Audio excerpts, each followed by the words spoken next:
que se ha incorporado es un tratamiento diferenciado respecto a los ciudadanos extranjeros que residen en nuestro país.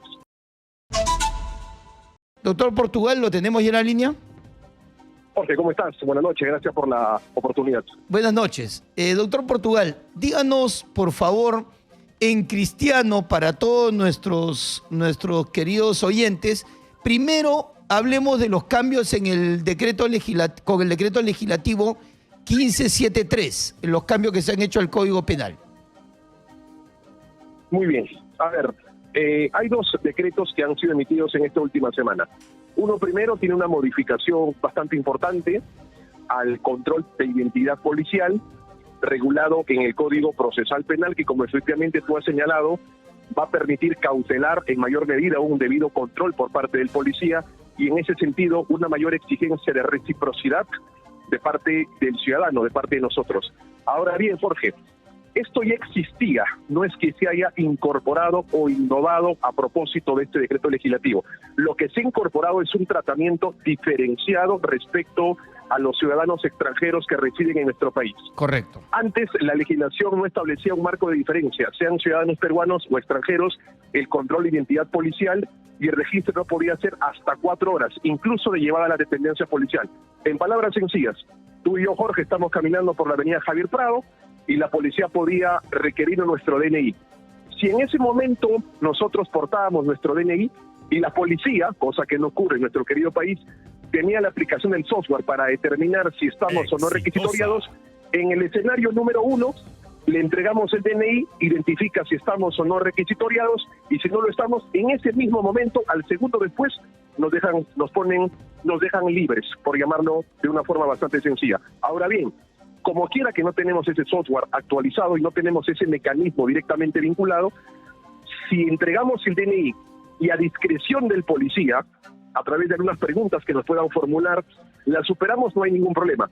Pero es también altamente probable que el policía, con el propósito de indagar la existencia de algún antecedente o requisitoria, nos conduzca a la dependencia policial más cercana respecto al ciudadano peruano hasta un máximo de 4 horas. Doctor, respecto al ciudadano extranjero, 12 horas. Doctor, esa es la diferencia sustancial.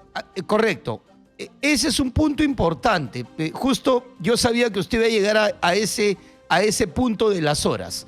Nuevamente explíquenos cuántas horas a un ciudadano peruano y qué significa esa retención y cuántas horas a un ciudadano extranjero y qué significa. En otras palabras, ¿qué protocolos se practicarían en ese plazo? Si al ciudadano peruano se le interviene, porque no es propiamente una detención, se le interviene o retiene, en tus palabras, que es también válida esta interpretación, el ciudadano peruano tiene que entregar su DNI. Si en ese momento entrega su DNI y la policía identifica que no tiene requisitoria, lo deja la retención y el ciudadano sigue caminando sin ningún problema. Ahora bien, si es que es un ciudadano extranjero, esta retención puede ser hasta 12 horas como máximo. ¿Y esto por qué se ha establecido de esta forma? Porque hay ciudadanos extranjeros, principalmente venezolanos, a propósito de una estadística de antecedentes o historia criminal bastante vigente en nuestro país, en donde no se sabe si tienen problemas de carácter administrativo, esto es, de carácter migratorio, si sus papeleos no son necesariamente los más formales, o por su defecto, y en sentido inverso, no solamente tienen problemas migratorios, sino que además tienen antecedentes delictivos en su país, en algún otro país, o tienen requisitoria vigente en nuestro país.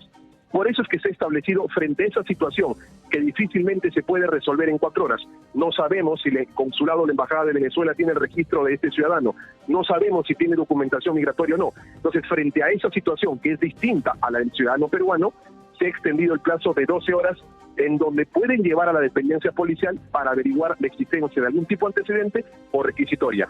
Y los efectos respecto a la existencia de un antecedente o requisitoria es que es puesto a la autoridad judicial para que el Ministerio Público inicie el camino de la investigación y pueda a partir de ahí presentar algún tipo de medida de coerción, sea una solicitud de detención preliminar judicial o incluso un requerimiento de prisión preventiva. Correcto. Doctor, vamos a hablar de los ciudadanos peruanos primero. A un ciudadano peruano, correcto, está caminando, vamos a ir con el ejemplo nuevamente, por la avenida Javier Prado, la policía le solicita su DNI, suponiendo, vamos a decir que no lo tenga, no vamos a los hechos de la discusión de acá está mi DNI y yo tengo un proceso o no lo tengo. Soy conducido a una comisaría que sería lo más cercano. ¿Cuáles son los protocolos que se practicarían dentro de esas 4 horas? Para hacerlo más exacto, Jorge, ambos nos intervienen en el Parque Kennedy. Correcto. Ambos no portamos documento nacional de identidad. Ciertamente la policía no puede esposarnos, no puede esposarnos, no puede detenernos, no puede conducirnos de grado fuerza. Sencillamente la policía de forma amistosa y pacífica nos conduce a la dependencia, en este caso de la jurisdicción de Miraflores. Correcto. Y ahí, con los registros informáticos de la policía, se determinará si tenemos antecedentes o requisitorias. Si no existe ninguna de las dos, muchas gracias por su colaboración, ciudadano, inmediatamente nos ponen en libertad. Correcto. Ahora, un ciudadano en general, en el plazo de esa, digamos, conducción amistosa, vamos a llamarlo, a una comisaría, ¿cuál es su condición durante la estancia en el establecimiento policial? ¿Lo van a colocar tras una reja? ¿Lo van a colocar en una sala? ¿Lo van a colocar en la entrada? ¿Qué va a pasar con ese ciudadano?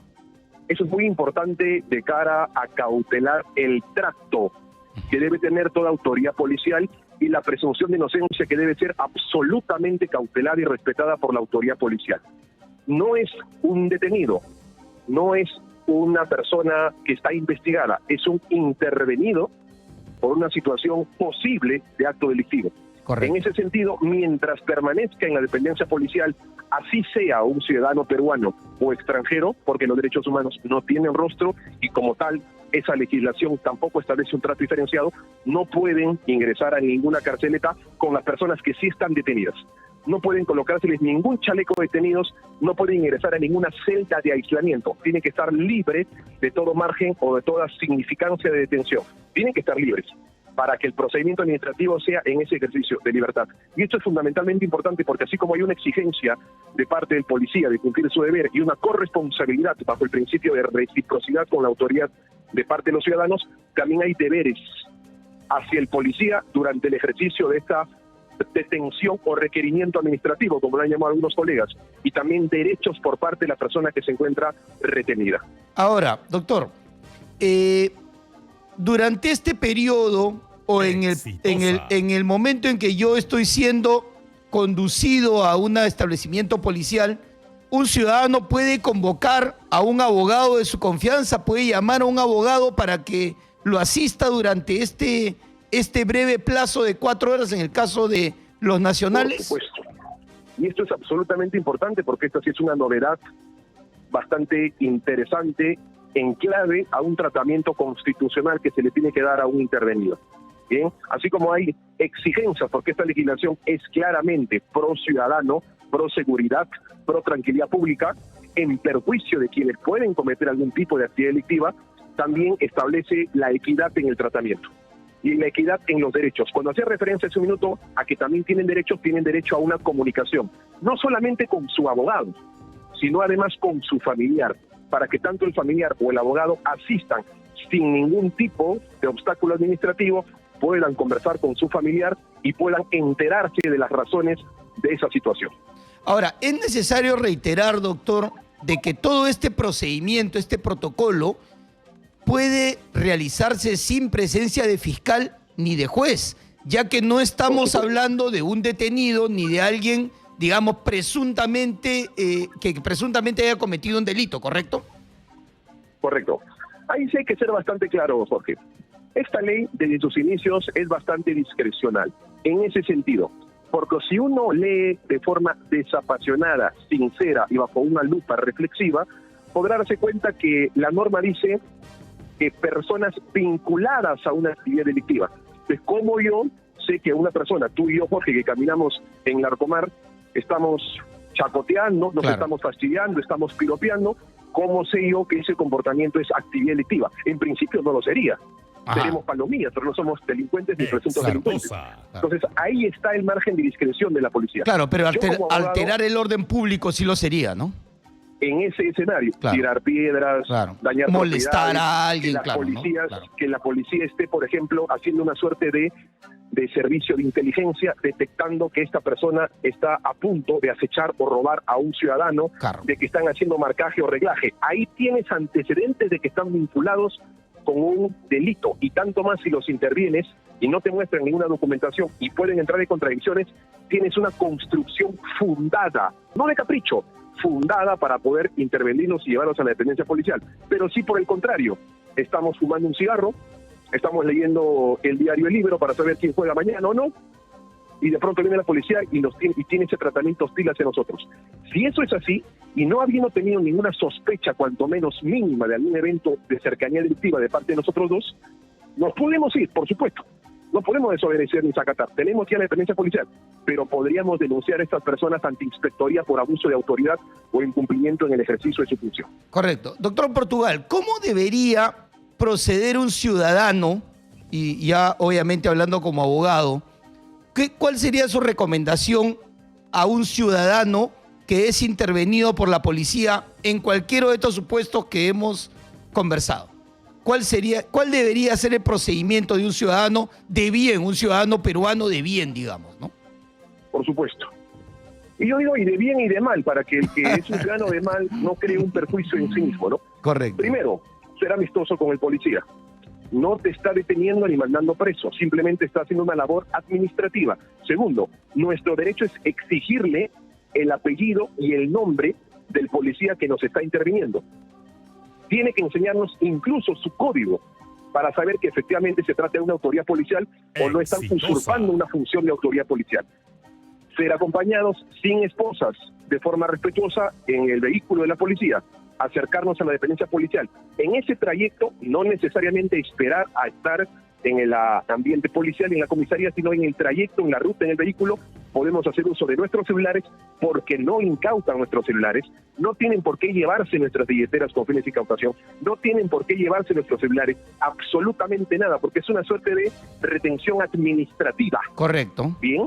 En ese sentido, como no tienen posibilidad de poder incautarnos, detenernos, ni tanto menos, podemos hacer uso de nuestros celulares para llamar a las personas que creamos conveniente. Incluso podemos llegar, si consideramos que hay un trato hostil y arbitrario por parte de los policías, y no aceptar el registro, sino hasta que venga un personal. Si es que consideramos que claramente estamos vinculados a un delito y sabemos perfectamente que va a ser el norte de nuestra historia. Pero si sabemos que no estamos vinculados absolutamente para nada, colaborar. Porque mientras menos tiempo estemos, mejor. Y esto es importante. Cuando se establece el plazo de 4 horas, no significa que a las 3 horas con 59 minutos, no es 59 segundos hasta salimos. 4 horas, ¿no? Así es. Puede ser a los 10 minutos de ingresar a la dependencia policial, al minuto o a las 4 horas. Así es. Como máximo. Así es. Ahora, creo que la recomendación es colaborar, ¿no? Debemos entender que la Policía Nacional se encuentra bajo fuego. Tenemos un enemigo en común que es la delincuencia, que son todos estos cárteles que han llegado al Perú con todas sus huestes y que obviamente nos tienen asediados. Entonces la policía, al encontrarse bajo fuego, tiene pues, digamos, que hacer su trabajo. No es el más agradable, pero tenemos los ciudadanos que colaborar con ellos, ¿correcto? Una de las cláusulas constitucionales que tiene nuestra Policía Nacional es cautelar la seguridad ciudadana. Y en ese ejercicio, para no hacer romántica esa cláusula constitucional, la policía tiene márgenes de ejecución y márgenes operativos, que siempre tienen que estar respetando los derechos y las garantías de orden constitucional y convencional. En ese ejercicio, nosotros, bajo el principio de solidaridad y de reciprocidad con la tranquilidad pública y con nuestras autoridades policiales, tenemos que velar también el orden público, porque esto es una co-obligación, una co-responsabilidad, un co-deber de la autoridad policial y de nosotros. Tal es así que nuestro Código Procesal Penal permite la denominada figura del arresto ciudadano. El arresto ciudadano excluye a la policía de una intervención en situaciones de flagrancia y le da la oportunidad a ti, Jorge, a mí, a Nicolás Lucar, a cualquier periodista, a un futbolista, a cualquier ciudadano de poder detener a una persona en estado de flagrancia. ¿Por qué? Por el sentido de reciprocidad con la policía y de reciprocidad con los valores de orden constitucional, como la tranquilidad pública. Entonces, la recomendación es buena y hago eco de ello. Hay que colaborar, hay que ser recíprocos sin alterar, sin golpear, sin lesionar a la autoridad policial o sin desacatar sus decisiones, porque ahí sí generamos un delito.